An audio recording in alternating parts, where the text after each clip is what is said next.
Alright, so let's have a talk a bit earlier today, but anyway. Uh,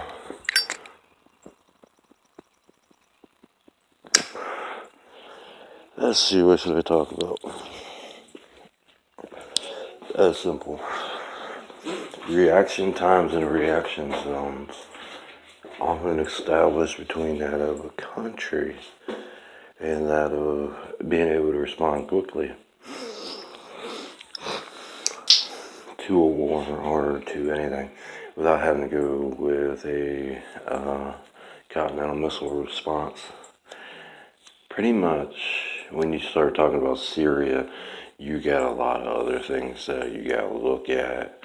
As far as Trump, he wanted permission to go into Syria and clear it out and do what he needed to do. And the answer was no. And when that answer was no, Trump got pissed and whatnot. Speaking of how good and how great he was, and Trump got a real fast lesson in business. You don't bring gangs, you don't bring violence, you don't bring falsification and start murdering people and then trying to say, oh, these people are the bad people and whatnot, and denying that you sent them, denying that you had through 40-some people got a message to them to attack this person or that person and whatnot, which was proven that Trump had done that and started to not campaign but to actually try to outright murder people before he was ever president. So with all that said, Syria is not a surprise.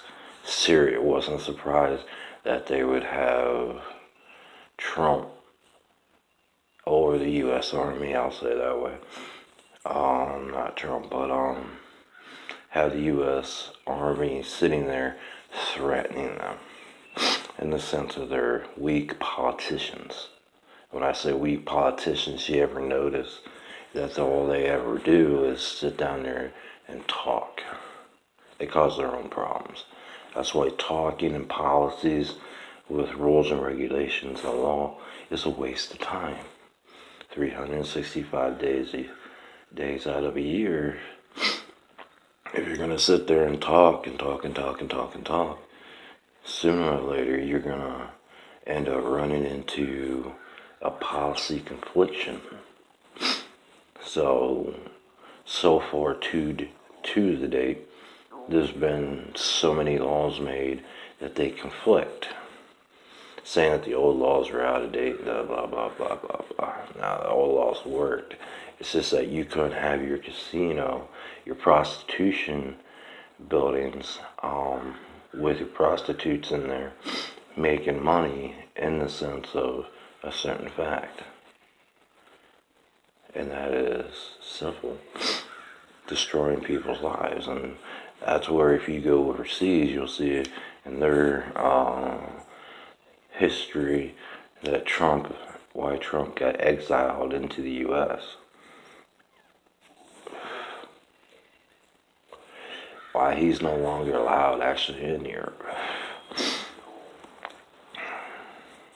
Now, as far as his so-called policy and how to clean the world up, he'd be better off hanging himself, because this is all that he was told with the way he wanted to do things, that more than likely it would shape up to be, in the sense of referencing words.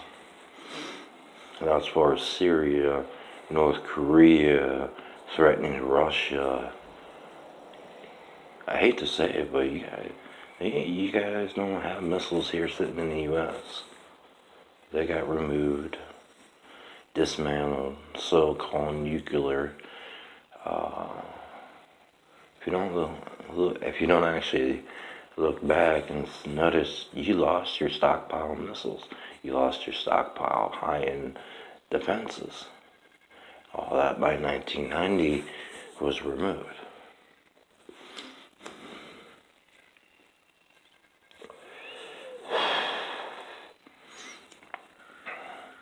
Now let's get back to a little bit more towards the present date. 2008 was the ultimate removal of a lot of missiles that were no longer wanted by the U.S. By 2014 to 2015, if not 2016, the removal was completed. So when you start firing missiles at a person, you might want to think about your awareness that you don't have that many missiles.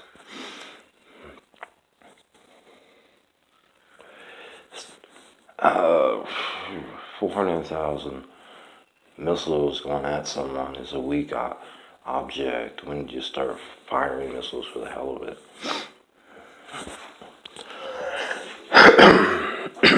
And they're not remade. Believe it or not, they won't remake these missiles. And the ones that certain companies provide are no longer valued as anything. As far as Russia, their ultimate goal is not to use missiles, but not to tear them apart either, unless they are volatile.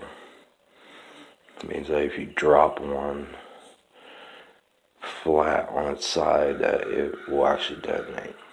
They're the only ones that they're going to tear down. As far as the scare tactic, we know one thing: Europe removed itself out of the U.S. a long time ago for a very, very good reason. The other one was when they left, they took a lot of their equipment. Anything, all of new technologies, all the way up to 2040.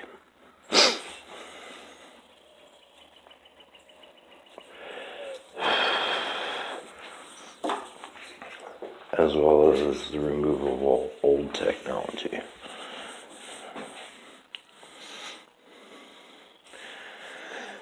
Everyone agreed between representative to Congress in 1986 that if Trump ever got control of the U.S., that the demilitarizing of the U.S. before he got there into presidency would be the smartest end result. That means warships from the U.S. do not have to listen when the so-called president or Congress fires off a missile. Or not a missile, but the Eurasian fires off a missile. Writes on paper to fire a missile off. They can just sit out there and have their little soda. And what I like to say is they can just sit on the ship and drink beer all day and ignore the order.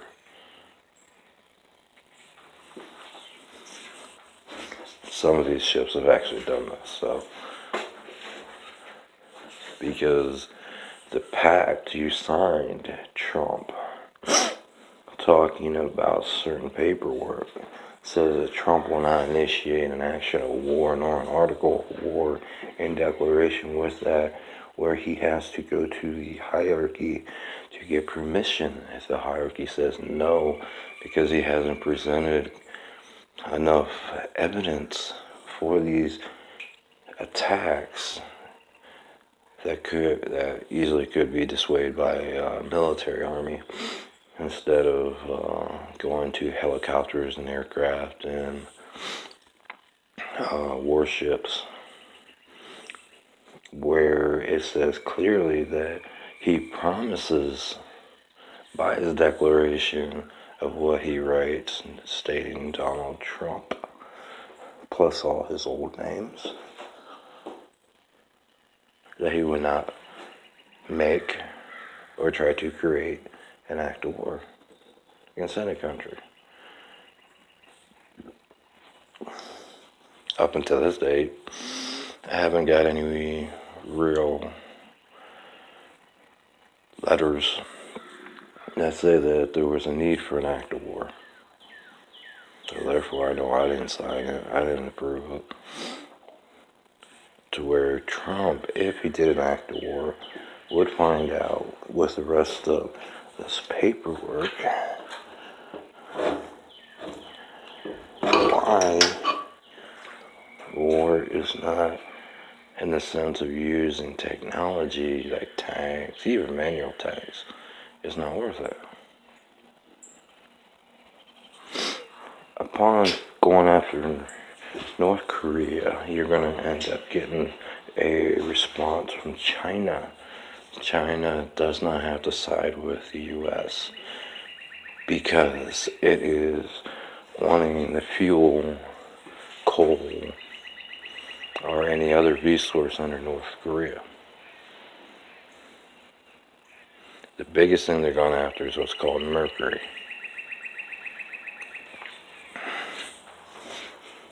Quote unquote, said to be under South Korea. Last time they did that, they made a huge mess.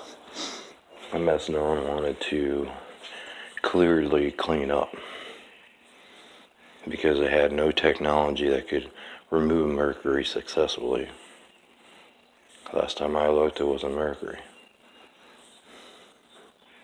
As far as all the media spouting this and that, there is none that actually have authority to initiate an act of war. Not even in a civil sense.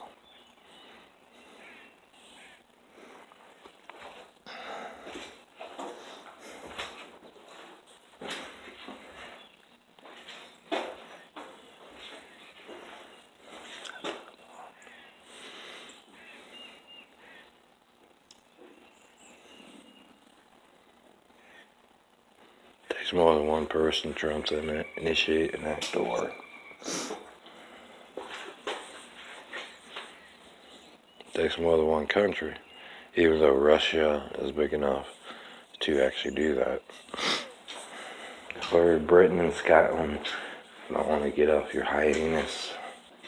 Oh, I lost Scotland and Ireland and the Netherlands.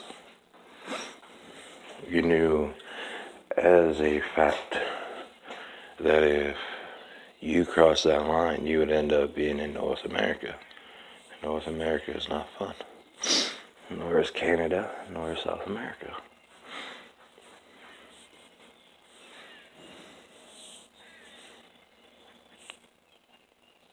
Anyway, that's all I gotta say. But I noticed one thing about how they're worried about their investments. A retaliation from Syria and long or multiple stage missiles could attack the U.S. So what? Stop running your mouths on the media. You wouldn't have an actor, or they wouldn't have, I will say, the provocation to start a war. Even though it has to be more than words. But now they do have the right to fire a long-range missile at the U.S. Good job, Trump.